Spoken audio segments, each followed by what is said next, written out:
Have you ever visited a town and just wished you had more time to spend there and discover all it has to offer? Well, that's the way my cousin and I felt about a little town nestled in the Bitterroot Mountains in Idaho called Wallace, Idaho. My cousin Janet and I were on an out west road trip. And we decided to take a little detour from our planned itinerary. When we were talking, my cousin mentioned she had never seen Lake Coeur d'Alene. So we were in Missoula, Montana, and we decided to go to Lake Coeur d'Alene before we spent the night in Polson, Montana, and next day, Glacier National Park.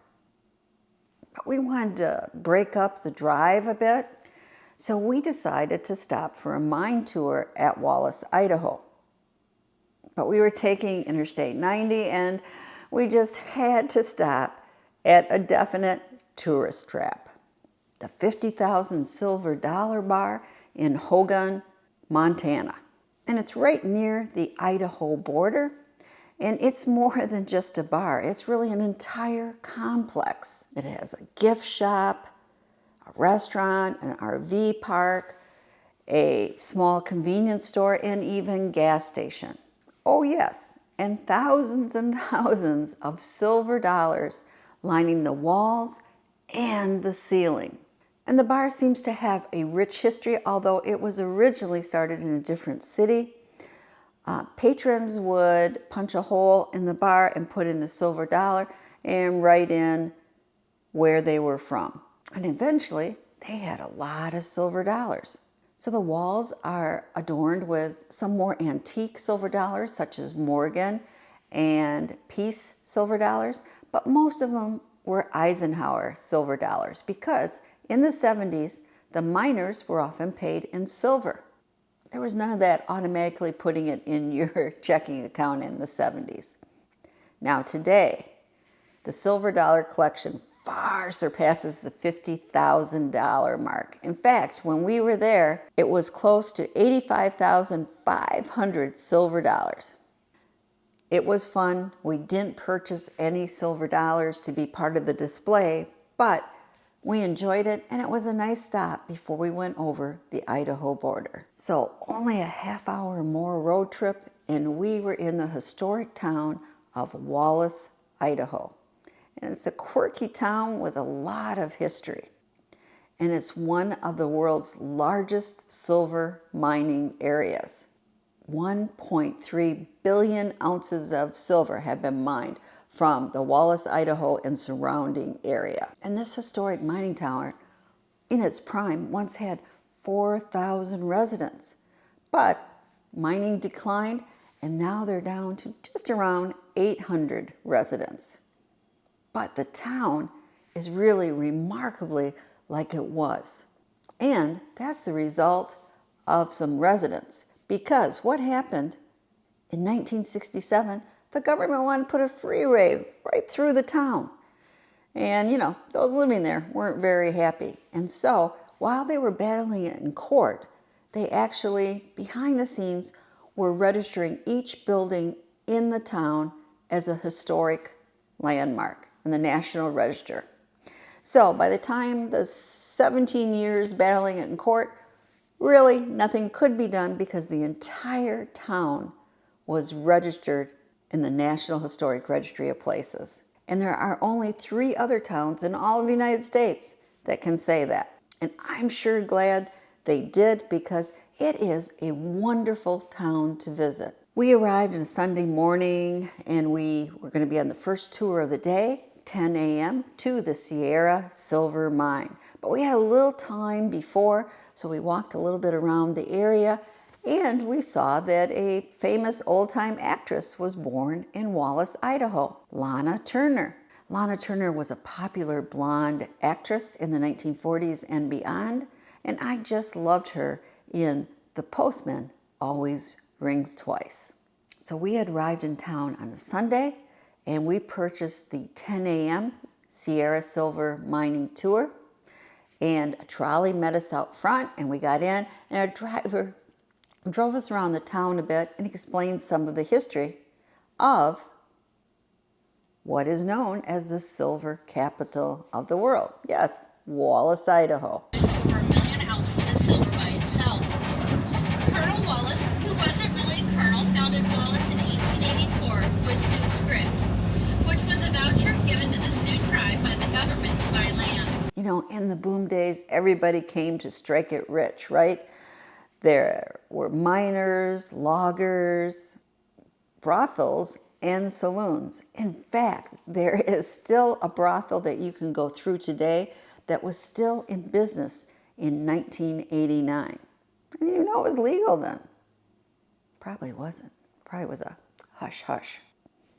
You can still tour that Oasis Bordello if you wish.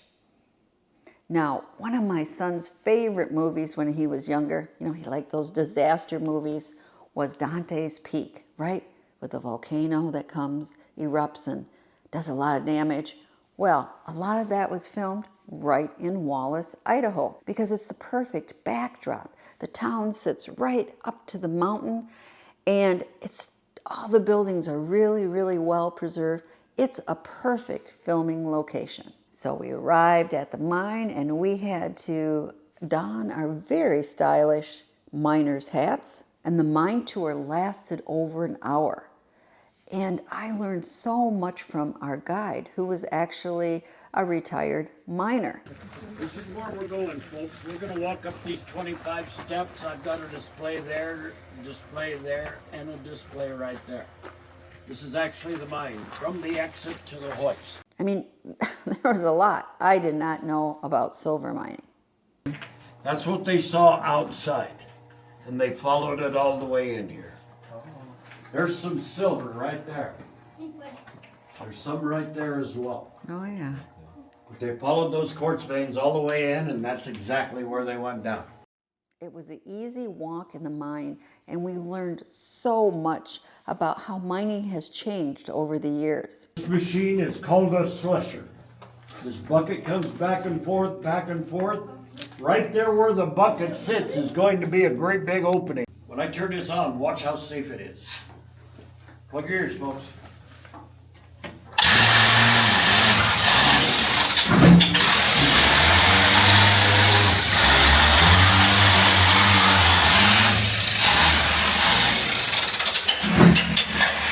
At a nearby mine, 91 miners lost their life in what was called the Sunshine Mine.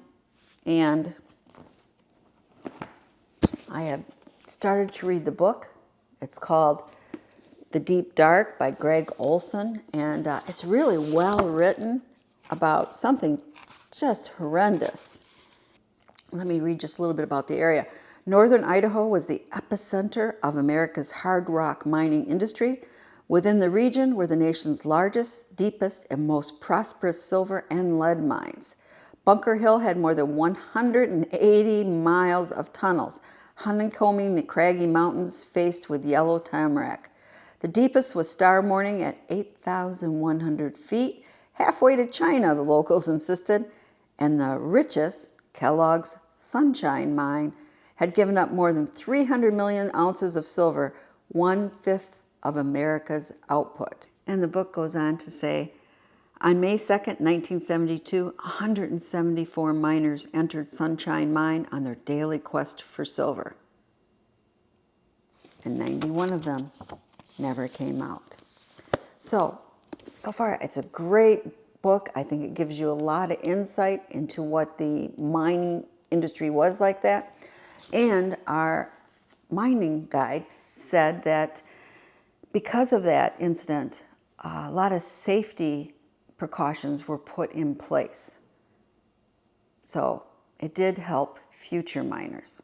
But oh, how terrible. And our miner guide showed us how manual implements were replaced with power implements. Drastically improve the yields from the mines. But not in the mine we were going through. Unfortunately for the owners of the Sierra mine, they never hit it big.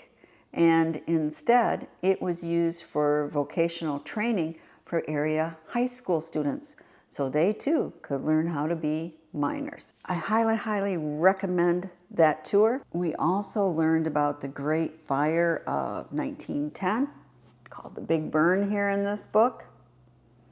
And let me read a little bit here. 4 days the air had been laden with smoke, flying embers, ashes, singed twigs and moss, some pieces as large as a hand or foot, falling promiscuously about. Needles from the fir and pine trees rained profusely through the air, falling like showers upon the roofs and ground. The sound was identical with that of rain. It was evident that fires were raging in almost every direction, day by day, and the person writing us, they were drawing nearer to us. Our constant prayer was for rain. And nearest to us, again, Wallace, Idaho. And that great fire was massive. Over 3 million acres of forest was burned in the northern Rockies. And again, it killed 85 people. And where was that fire headed? Yep, right towards Wallace, Idaho. It did burn down 1/3 of the town, but because of the heroics of a local forest ranger named Edward Pulaski and his men, the town was saved. And the mine has went through some horrific strikes and other things. I mean, the town has a lot of history. But one thing I bet you don't know is, did you know that Wallace, Idaho is the center? No, not the center you're thinking of. It's the center of the universe.